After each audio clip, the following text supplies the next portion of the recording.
Hey, new episode, new format. I think you guys are going to like this one. And today we're going to talk about historic Porsches, sports cars, 911s, turbos, disco, racing, LS engines, alternate realities, it's Dimension 35C, better LS engines, and the meaning of life, time permitting.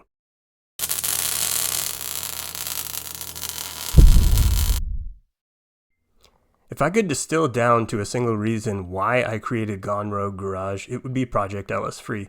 And that is our subject for today, as you can see from the title of the video. But to get there, we're going to take the scenic route through history. More specifically, the history of fast, thrilling sports cars. I could have viewed evolution through the lens of any number of brands, but for our purposes, Porsche has a history that best suits the assignment.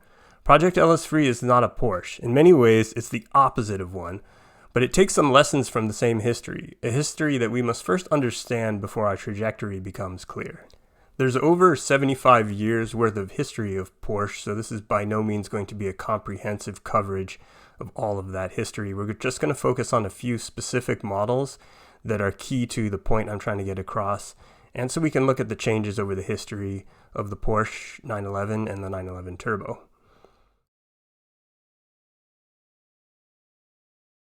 Porsche began in 1948 with the 356 Gmünd Roadster as their first road car. Only 15 years later, Porsche would introduce the 901 prototype at the 1963 Frankfurt Motor Show.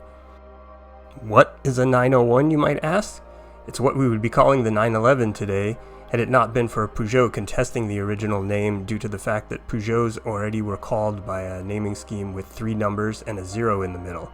Porsche ultimately changed that name, as you know, to 911.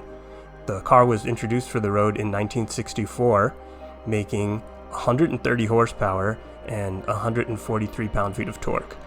And if that doesn't sound like a lot of horsepower today, it's because it isn't. Today, the lowest horsepower of any car sold in America in 2025 is 122 horsepower from the Nissan Versa. That's only 8 horsepower less than that original 911. And based on the changes in SAE rating for horsepower, it's probably actually more horsepower than that original 911. However, what you have to remember is cars were much lighter back in 1964. The original 911 weighed about 2,300 pounds, which is about 100 pounds less than the MX-5 Miata does today. So it could still run 0 to 60 in only 9 seconds. And that might sound slow today as well, but it's not. In 1964, anything that could run 0 to 60 in under 10 seconds was a legitimately fast car. Even muscle cars from that era struggled to get under 10 seconds 0 to 60. Now let's fast forward by 11 years to 1975 when Porsche introduced the 930 or second generation version of the 911. The 930 was the code designation for the vehicle. It was still branded and sold as a 911. We're going to specifically talk about the progeny from the original 911 we just spoke about, the 911S Coupe. In 1975, that model featured a 2.7 liter flat 6, producing 157 horsepower and 167 pound-feet of torque. The vehicle now weighed 2,400 to 2,500 pounds and could run 0 to 60 in only 8.4 seconds. In 1975, something else special happened. No, not the disco hit, the hustle. The first 911 Turbo hit the market. If, like me, you thought that the original 911 Turbo was created to sell faster cars to compete with Ferrari, you would be wrong. Porsche created the 911 Turbo strictly to go racing. Porsche had enjoyed success with the 917 race cars of the early 1970s and had used that turbo tech to make the 911 faster.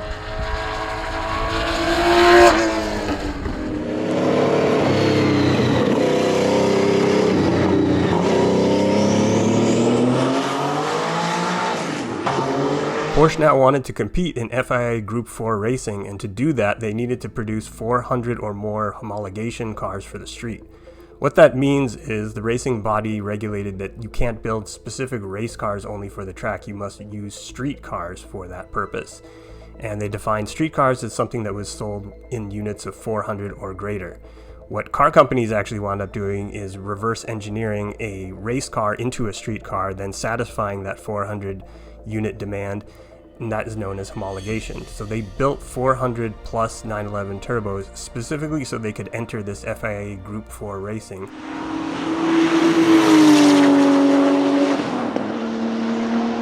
And what did the street-going version of that race car look like? Well, it now had a 3-liter single-turbo, 256 horsepower flat-six engine with 253 pound-feet of torque.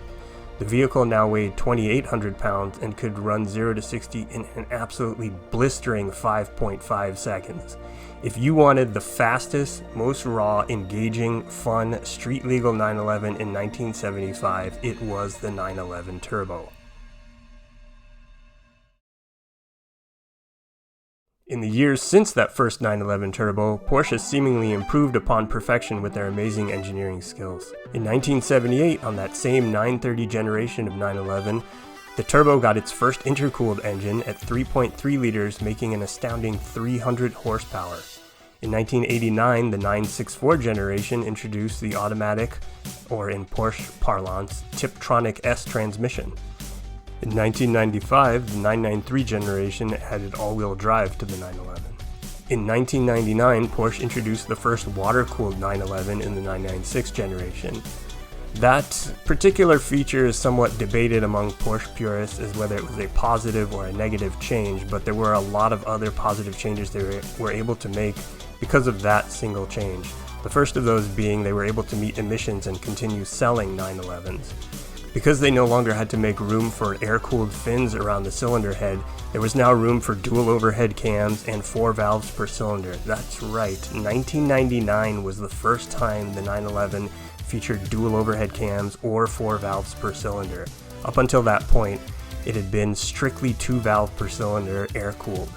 As if that weren't enough, the highest performing 911 was now a twin-turbo.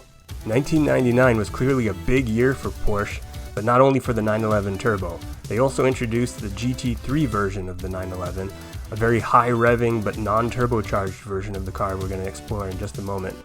However, continuing on our 911 Turbo advancements, in 2008 they introduced the first PDK-shifted version of the 911 Turbo, which was an automated sequential manual transmission that had a computer-controlled clutch and could shift faster than any human could.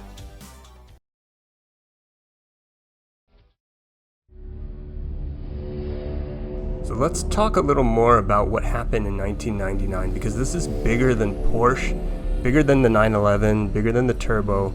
It's something more philosophical that occurred around the turn of the century. With the advent of computer-controlled dual-clutch transmissions, launch control, and all-wheel drive torque vectoring, the question was now, do you want to go fast or fun? And the answer, for the first time in history, was no longer embodied by a single car. Today, if you want the fastest, most raw, engaging, fun, street-legal 911, it's no longer the Turbo. Let's look at what the Turbo looks like in 2025.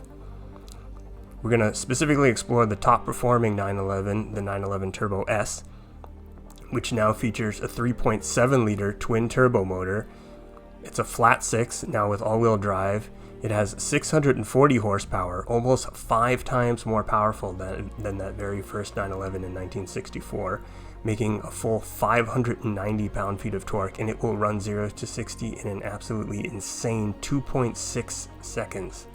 It tops out at 205 miles an hour, and it weighs 3,649 pounds. Now, depending on how you look at it, that could be considered heavy or light. Certainly through the lens of 1964 and a vehicle weighing over 1,000 pounds less than that, it seems pretty heavy. There are still sedans driving around that weigh less than that, and it seems that it could be considered a very heavy weight for a sports car. However, with hybrids and other all-wheel drive vehicles easily exceeding 2 tons, that seems still fairly lightweight for something in its class. Now, don't get me wrong, the Turbo is a fantastic car. It is a cruise missile capable of all things. It's not only on the bleeding edge of fast, but it's also comfortable, luxurious, daily drivable, long-distance friendly. It's easy. Anyone can drive it, assuming you can afford one.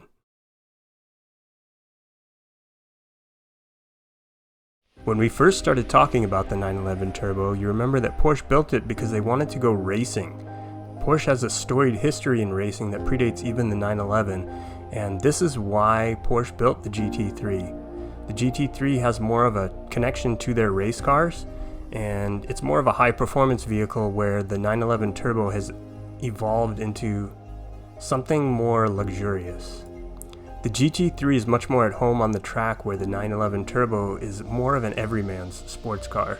It's a grand touring car and it's a sports car all at the same time. Let's take a look at what the 911 GT3 Touring looks like in 2025. The Touring specifically is the 911 GT3 that's offered with a manual transmission.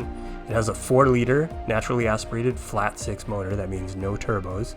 It's rear-wheel drive, makes 502 horsepower. Now that's 138 fewer horses than the Turbo. It makes 331 pound-feet of torque. That's 259 fewer torques than the 911 Turbo.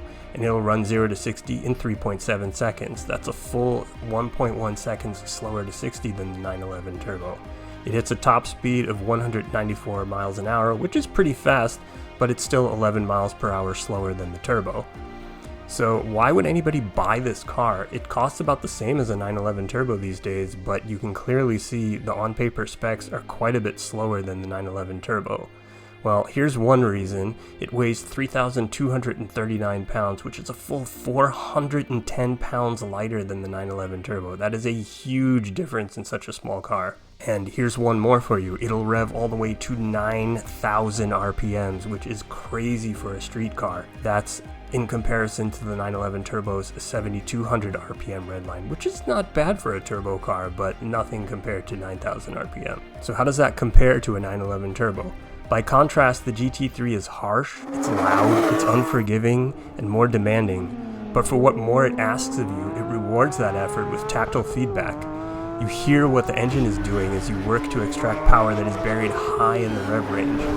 You feel what the front end is up to as you grasp a wheel that isn't numbed by an all-wheel drive system or luxury pretense, and the vibrations of the entire chassis telegraph through the seat unimpeded by dampers adjusting to cancel them out or sound deadening and springs aimed at filtering the message lest it upset you. By many metrics, the GT3 is slower than the Turbo, but it's designed with a kind of focus the Turbo lacks. Every last gram is counted in its engine. It revs to 9,000 RPM, and it does so more rapidly than anything in its price range that isn't on two wheels. The manual shifter in the GT3 Touring is one of only a couple remaining in any 911 or Porsche, and the sensation of working a manual in a car with an engine offering that kind of responsiveness is precisely the rewarding point of the 911 GT3's existence. I would say the GT3's performance is rated in miles per gallon. In 2025, the most raw, engaging, fun, street-legal 911 is the GT3. Looking at the big picture here, not just at Porsches, the performance cars split in 1999 into fast and fun. Today, the quickest accelerating cars for the road are all EVs. The numbers don't lie. But are they the most fun? For that matter, is a 1,000 plus horsepower LS for the street more fun? Is it better?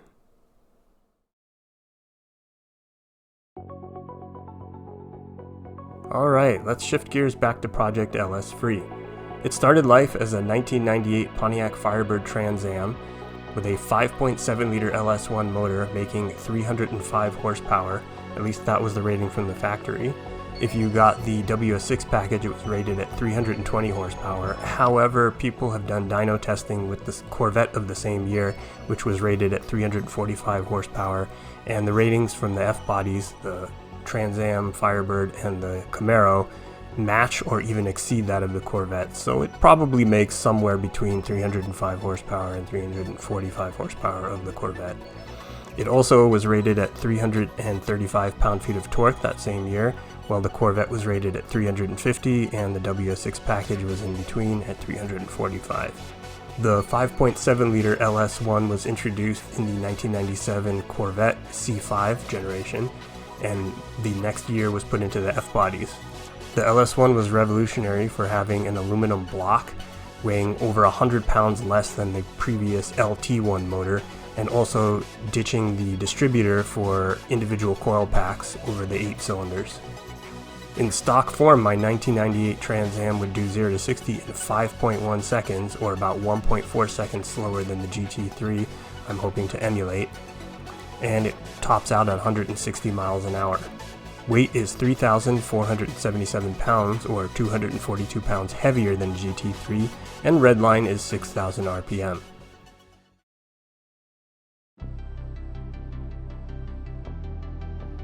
After GM introduced the 5.7-liter LS1, it was replaced by the 6-liter LS2, and then that was replaced by the 6.2-liter LS3 in 2008 in the Corvette. The Corvette made 430 horsepower, somewhere in the range of 85 to 125 more horsepower than my LS1, and 424 pound-feet of torque, or 79 to 89 more pound-feet of torque than the LS1 did, and it would redline at a full 6,600 RPM. That 3,200 pound Corvette could run 0 to 60 in 4.1 seconds.